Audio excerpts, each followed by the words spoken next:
ఓం గం గణపతయే నమః. స్వర్ణలక్ష్మి నమస్తే అస్తు. పరబ్రహ్మ స్వరూపిణి రాజ్యం దేహి ధనం దేహి సర్వకామాంచ దేహి మే. మనం ఏప్రిల్ మంత్ యొక్క రాశి ఫలాల గురించి మాట్లాడుకుంటున్నాం. అందులో భాగంగా మనం మేషరాశి గురించి తెలుసుకుందాం. మేషరాశి గురించి తెలుసుకోబోయే ముందు ఈ యొక్క మాసంలో రెండు ముఖ్యమైన విశేషాలు ఉన్నాయండి. యాక్చువల్గా మూడు ముఖ్యమైన విశేషాలు ఉన్నాయి. అవేంటో తెలుసుకుందాం. ఫస్ట్ది, ఈ మాసంలో మనకి ఆపుతారా కదా.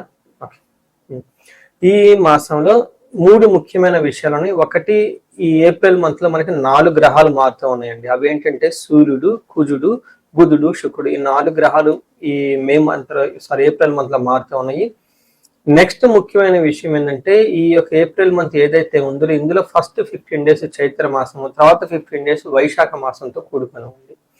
ఇందులో ఒక విశేషం ఇంకొకటి ఏమంటే, మనకి 19వ తారీఖున మనకి వైశాఖ మాసము శుద్ధ తృతీయ రోజున ఆ రోజున మనకి 19వ తారీఖున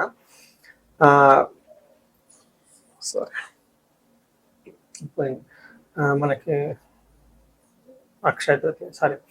అక్షయ తృతీయ పండగ ఆ రోజు మనకు జరుగుతూ ఉందండి. ఇది చాలా ముఖ్యమైనది.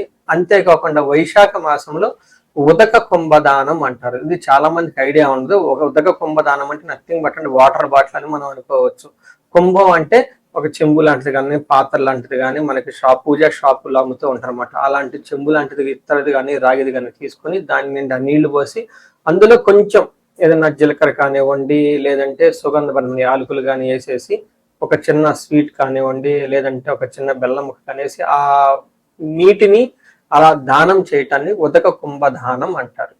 మనకి శ్రీరామనవమికి పానకం వడపప్పు పంచడంలో కూడా ముఖ్య ఉద్దేశం కూడా ఇదే. అలా గనక నీళ్లు గనక పంచి ఇవ్వగలిగితే చాలా లాభప్రదంగా ఉంటుంది అని మనకి శాస్త్రాలు వివరించడం జరిగింది. సో ఈ ప్రకారం మనం చూసుకుంటే ఉదక కుంభదానం అది పర్టికులర్గా మనకి పౌర్ణమి తర్వాత, వైశాఖ మాసం ఇప్పుడైతే అమావాస్య తర్వాత అమావాస్య తర్వాత మనకి వైశాఖ మాసం అని వస్తుంది. ఈ వైశాఖ మాసం ఇలా గనుక చేయగలిగితే ఎంతో పుణ్యప్రదము, ఎంతో శుభప్రదము, అందరికీ విపరీతంగా ధనము ధాన్యము కలిసి వచ్చే అవకాశం ఎక్కువగా ఉంటుంది.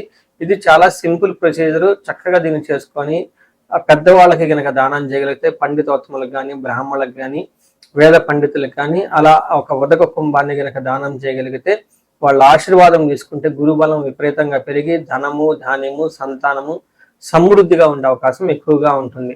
సో ఈ యొక్క ఏప్రిల్ మంత్ లో ఉన్న ఈ ముఖ్యమైన విశేషాలు, పండగలు మీరు తెలుసుకున్నారు కాబట్టి తగు విధమైన మీరు రెమెడీస్ లాగా చేసుకుంటే అంత బాగుంటుందండి. అందరూ చక్కగా ఉండాలని, ఈ రాశి వాళ్ళు అష్టైశ్వర్యాలతో ఉండాలని చెప్పేసి నేను కోరుకుంటున్నాను. నమస్తే. ఏప్రిల్ మంత్ 2020వ సంవత్సరంలో వృషభ రాశి వారికి ఎలా ఉందో మనం చూద్దాం. ఈ రాశిలో ఫస్ట్ చెప్పుకోబోయే ముందు నక్షత్రాల గురించి చూసుకుంటే, ఇందులో కృతిక 2, 3, 4 పాదాలు, రోహిణి 1, 2, 3, 4 పాదాలు, మృగశిర 1, 2 పాదాలంతా మనకి వృషభ రాశిలో ఉంటారు. పేరు బలం బట్టి మనం చూసుకుంటే వీళ్ళకి ఈ, ఊ, ఏ, ఓ, వా, వి, వే, ఓ అన్న లెటర్స్ అంతా కూడా ఎవరిదైనా వాళ్ళ ఫస్ట్ లెటర్, వాళ్ళ నేమ్, వాళ్ళ పేర్లో కనుక చెప్పబడిన అక్షరాలు ఉంటే వాళ్ళది కూడా వృషభ రాశి అవుతుందని గమనించాలి.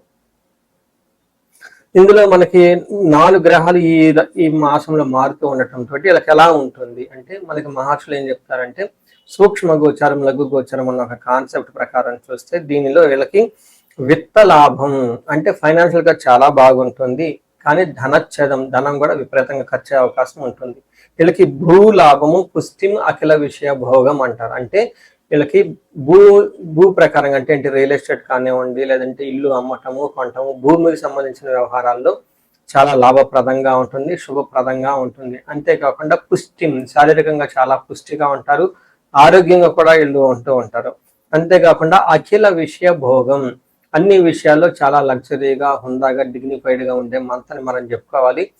నేను చాలాసార్లు చాలా వీడియోలో చెప్పుకుంటూ వచ్చాను. వృషభ రాశి వాళ్ళకి ఓవరాల్గా కనుక చూసుకుంటే లాస్ట్ 1 ఇయర్ నుంచి వచ్చే 1.5 ఇయర్ అంటే ఆల్మోస్ట్ 2.5 ఇయర్స్ వీళ్ళకి చాలా బాగుండే ఒక బెస్ట్ రాశిని మనం మన ఉగాది రాశి ఫలాల్లో చెప్పుకున్నాం. అంతకుముందు కూడా చెప్పుకుంటూ ఉన్నాము.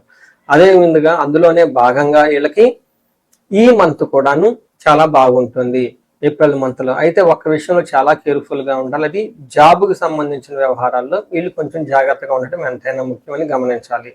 ఇందులో ఎందుకు అనేది మీరు అడిగితే 12వ స్థానంలో సూర్యుడు ఉండటం వల్ల ఏమవుతుంది అంటే ఫస్ట్ 10 రోజులు చాలా బాగుంటుంది, కానీ ఆ తర్వాత కొంచెం జాబ్స్ లో ప్రాబ్లం వచ్చే అవకాశం ఎక్కువ ఉంటుంది. మనకి సూర్యుడు 12వ స్థానంలో కనుక ప్రవేశిస్తే మన మహర్షులు ఏం చెప్తారంటే స్వస్థాన నాశనం చేయవ బంధురోగ ధనవేహ ప్రాణ పర్యంతమాపత్తిం అవమానం రవి వ్యయస్థానే అంటారు. అంటే 12వ స్థానంలో కనుక సూర్యుడు ఉండటం వల్ల ఏమవుతుంది, స్వస్థాన నాశనం చేయవ, ఏదన్నా మంచి జాబ్ లో ఉన్నా ఉన్నత పదవిలో ఉన్నా అందులో చాలా ప్రాబ్లమ్స్ వచ్చే అవకాశం ఎక్కువ ఉంటుంది. చాలా మంది ఉద్యోగం కోల్పోయే అవకాశం కూడా ఎక్కువ ఉంటుందని గమనించాలి. పర్టికులర్ గా మీ యొక్క ఇండివిజువల్ గా రాశి చక్రంలో మీకు ఏ దశ నడుస్తుంది, ఏ అంతర్భుక్తి నడుస్తుంది, అవి గనక సరిగా గనక లేకపోతే ఈ టైంలో ఇంకా జాబులు కోల్పోయే అవకాశము, లేదా ఉన్న పదవిలో ఆటంకాలు వచ్చేసి ఆల్మోస్ట్ జాబు పోయేలాంటి పరిస్థితులు రావటం, వాస్తవ విపరీతమైన ద్వేషాలను పడే అవకాశం ఎక్కువ ఉంటుంది. ఇది గమనించుకొని కొంచెం చాలా ప్లానుడ్ గా ఉండటం ఎంతైనా ముఖ్యం. దీంతే కాకుండా ప్రాణ పర్యంతం ఆపత్తి, ప్రాణాలు పోయే అంతగా ప్రాబ్లమ్స్ రావచ్చు. అంతేకాకుండా విపరీతమైన అవమానం. చూడండి, బాగా సంపాదించే ఒక జాబ్ పోతే అది ఎలా ఉంటుంది, చాలా అవమానంగా ఉంటుంది, ప్రాణం పోయేంత అలాంటి ఫీలింగ్ కూడా ఉంటుంది. ఎందుకంటే బ్రెడ్ అండ్ బటర్ జాబ్ నుంచి వస్తుంది కాబట్టి. మళ్ళీ ఈ టైంలో జాబ్ దొరుకుతుందా లేదని చాలా అన్సర్టనిటీగా బాధగా కూడా ఉండే అవకాశం ఎక్కువగా ఉంటుంది.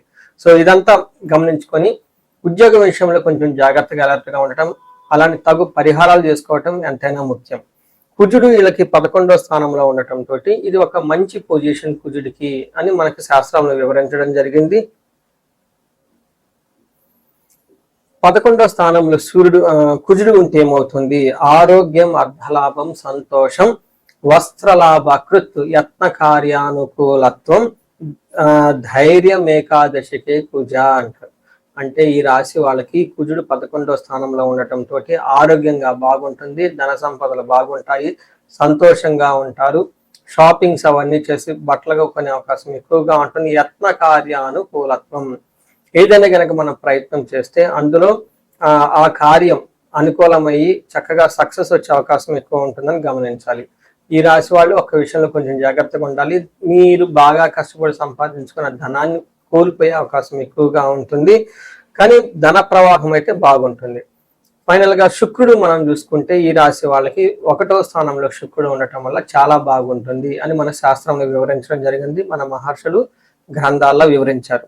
దాని ప్రకారం వీళ్ళకి అర్ధలాభాచ అంటే ఏమని చెప్తారు, అర్ధలాభాచ స్థౌక్యం, పరస్త్రీ సంగమం తదా యత్న కార్యానుకూలత్వం, జన్మకే భృగునందనే అని మనకి సంస్కృతంలో చెప్పారు. దీని మీనింగ్ ఏంటి, అర్ధలాభం, వీళ్ళకి ధన ప్రవాహం చాలా బాగుంటుంది, సౌఖ్యం, కంఫర్టబుల్ గా ఉంటారు, పరస్త్రీ సంగమం అంటే వీళ్ళకి పరిచయం లేని వ్యక్తులు కానివ్వండి, లేడీస్ ఎవరితోనా కానీ మంచి ఒక ఏమంటారు వాళ్ళని కలిసే అవకాశం ఎక్కువగా ఉంటుంది, ఆహ్లాదకరంగా ఉండే అవకాశం ఎక్కువగా ఉంటుంది. ఇన్ కేసు స్త్రీలు అయితే వాళ్ళకి సంబంధించిన ఆఫీసులు కానీ బయట కానివ్వండి కొత్త వాళ్ళతో పరిచయాలు పెరిగి తద్వారా వాళ్ళు ఉన్నతంగా ఎదిగే అవకాశం ఎక్కువ ఉంటుంది. యత్న కార్యానుకూలత్వం, అనుకున్న పనుల్లో చక్కగా మంచి ఆ లాభం వచ్చేసి కార్యసిద్ధి వచ్చి అనుకున్న పనులన్నీ చక్కగా జరిగే అవకాశం ఉంటుంది.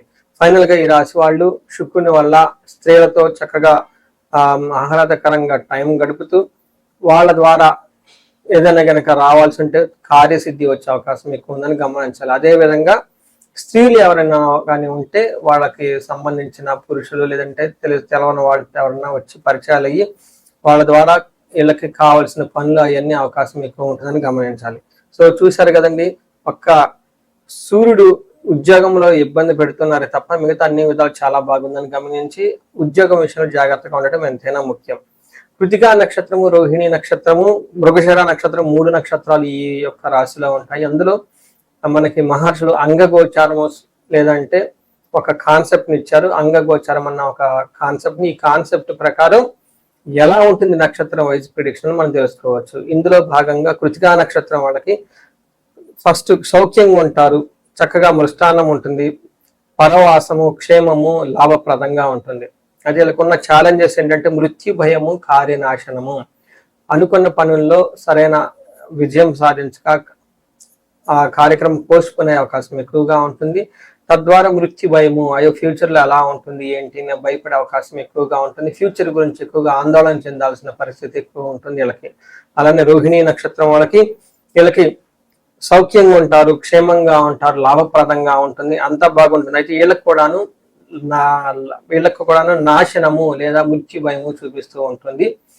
తర్వాత మృగశిర నక్షత్రం వాళ్ళకి పరవాసము, ఫారిన్ వెళ్ళటం, అవుట్ స్టేషన్ లో ఉండే అవకాశం ఎక్కువగా ఉంటుంది, క్షేమంగా ఉంటారు, లాభప్రదంగా ఉంటారు, అంతా బాగుంటుంది. అయితే వీళ్ళకి హెల్త్ కాంప్లికేషన్స్ ఉండే అవకాశం ఎక్కువగా ఉంటుంది. అనుకున్న పని కాకుండా అతిగా భయపడే అవకాశం కూడా వీళ్ళకి ఎక్కువ ఉండే అవకాశం ఉంటుంది.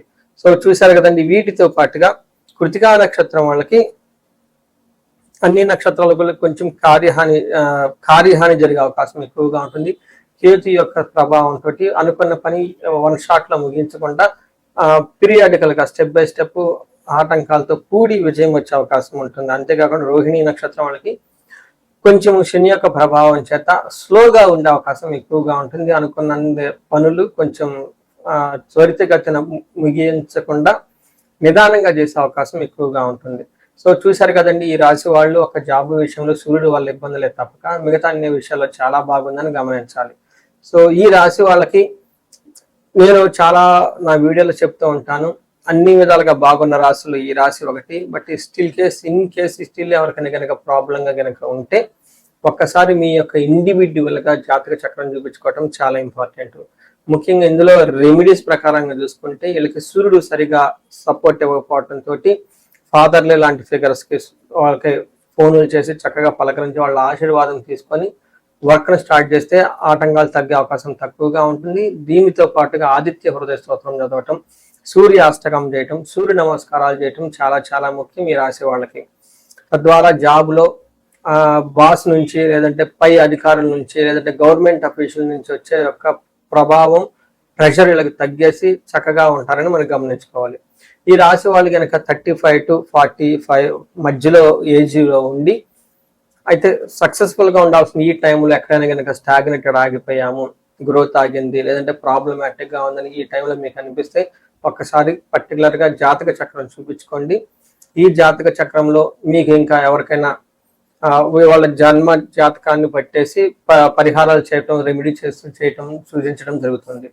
ఇంతే కాకుండా మీ ఏజ్ 35 to 45 ఉండి ఎవరైనా భార్యాభర్తల మధ్య గొడవలు వచ్చేసి ప్రాబ్లమాటిక్ గా ఉంటే అన్యోన్య దాంపత్య పాశుపత అభిషేకం అనేది చేయించుకోవటం చాలా ముఖ్యం. విశ్వావసు గంధర్వరాజు హోమం చేయించుకుంటే అన్యోన్యత వాళ్ళ భార్యాభర్తల మధ్య వృద్ధి చెంది చక్కగా లైఫ్ లో ఉంటారు. వీటితో పాటుగా ఎవరైనా మల్టీ సోర్సెస్ ఆఫ్ ఇన్కమ్ కావాలి, బహుముఖంగా ఆదాయం పొందాలి, అనేక మార్గాల ద్వారా మనకు ఆదాయం ఇంప్రూవ్ అవ్వాలి, ధనస్థితి మెరుగుపడాలి, ధనం త్వరగా రావాలి అనుకుంటే స్వర్ణలక్ష్మి విశేష హోమం చేయించుకుంటే చాలా బాగుంటుంది. చాలా మందికి ఎన్ఆర్ఐలు ఉంటారు, వాళ్ళు కార్యజయం ఇన్ కేసు ఉద్యోగం గురించి రకరకాల ప్రయత్నాలు చేస్తున్నా, సరిగ్గా వీళ్ళకి అప్లికేషన్ ఫైనల్ రౌండ్ వరకు వచ్చి ఎన్నికెళ్ళిపోతున్నా, ఉద్యోగంలో త్వరతగతిన చక్కగా జాబ్ రావటానికి, లేదంటే మంచి పదవి రావటానికి వీళ్ళు హనుమాన్ కార్యసిద్ధి మంత్రం ప్రతిరోజు చదవటంతో పాటుగా మన్యు పాశుపత అభిషేకం, లేదంటే రాహు సంపూర్ణ శాంతి పూజలు, మన్యుకు సంబంధించిన సంపూర్ణ శాంతి పూజలు చేయించుకుంటే చాలా వృద్ధిగా ఉంటుంది. ఎన్ఆర్ఐలు ఇప్పుడు చాలా మంది ఎంతో ఇబ్బందులతో ఉన్నారు. ఇండియాలో ఉందామా, లేదంటే అబ్రాడ్ లో ఉందామా, ఎక్కడ సెటిల్మెంట్ బాగుంటుంది, లేదంటే కొంతమందికి అప్పటిదాకా చాలా చక్కగా జాబ్ చేస్తాము, ఉద్యోగం ఏదైనా చేసుకున్నా, ఉద్యోగానికి ప్లేస్ లో వేరే జాబ్ ఏదైనా చేద్దాము, బిజినెస్ ఏమైనా చేద్దాము అని అలా ఆలోచనతో ఉంటారు, కన్ఫ్యూజన్ లో ఉంటూ ఉంటారు. ఒకవేళ బిజినెస్ చేస్తే ఎలా ఉంటుంది ఏంటి అనేది. దీనికి ఇలాంటి కన్ఫ్యూజన్ పోవడానికి బెస్ట్ సొల్యూషన్ ఏంటంటే ఒక్కసారి మీ జాతక చక్రం చూపించుకుంటే మీ జాతకం ఏది బాగా కలిసి వస్తుంది, బిజినెస్ బాగుంటుందా, లేదా జాబ్ బాగుంటుందా, లేదా ఇంకా వేరే ఆదాయ మార్గాలు వచ్చే అవకాశం ఎక్కువగా ఉందా, అవన్నీ మీ యొక్క జాతక చక్రంలో చూడటం తెలుసుకోవచ్చు. తద్వారా మీ జీవితాన్ని చక్కగా ప్లాన్ చేసుకుంటే 10 రెట్లు ముందుకెళ్ళే అవకాశం ఎక్కువ ఉంటుంది. ఈ రాశి వాళ్ళకి అష్టైశ్వర్యాలు కలగాలని, భోగభాగ్యాలు కలగాలని, చక్కగా అందరూ నవ్వుతూ ఉన్నతంగా ఉండాలని చెప్పేసి నేను కోరుకుంటున్నాను. నమస్తే. సో ఈ రాశి వారికి కనుక చూసుకుంటే ఎవరైనా బహుముఖ ఆదాయము, okay, multi sources of income ఎవరికైనా కనుక కావాలి అనుకుంటే వీళ్ళకి స్వర్ణలక్ష్మి విశేష హోమం చేయించుకోవటం చాలా చాలా ముఖ్యం. ఈ స్వర్ణలక్ష్మి విశేష హోమం ద్వారా మీకు ఇన్కమ్ అనేది ఎక్స్ట్రా వచ్చే అవకాశం ఎక్కువగా ఉంటుంది. దీనితో పాటు ఎవరికైనా జాబులో బాగా ఇబ్బందులు పడుతూ ఉంటే, కార్యజయం లేకుండా ఆటంకాలు కలుగుతూ ఉంటే మన్యు పాశుపత అభిషేకము చేయించుకుంటే వాళ్ళకి కార్యజయం వచ్చేసి జాబులో చాలా ఉన్నతంగా ముందుకు తీసుకెళ్లే అవకాశం ఎక్కువ ఉంటుంది. ఇంతేకాకుండా భార్యాభర్తలు ఎవరైనా కనుక ఇబ్బందుల్లో ఉంటే వాళ్ళ మధ్య సరైన అవగాహన లేక ఒకరితో ఒకళ్ళు కనుక ప్రాబ్లమ్స్ ఉంటే వీళ్ళ మధ్య అన్యోన్యత పెరగటానికి అన్యోన్య దాంపత్య పాశుపత అభిషేకము, వీటితో పాటు విశ్వావసు గంధర్వరాజ హోమం అని ఉంటుంది.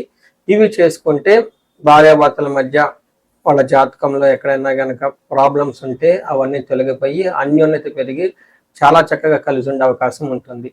ఇంతేకాకుండా కొంతమందికి విపరీతమైన శత్రుబాధ ఉండటము, లేదంటే రాహు దశ నడవడం వల్ల వాళ్ళకి విపరీతమైన మానసిక టెన్షన్లు, వేదనలు ఉండే అవకాశం ఎక్కువగా ఉంటుంది. లేదా యక్షరాక్షస పీడలు అంటారు.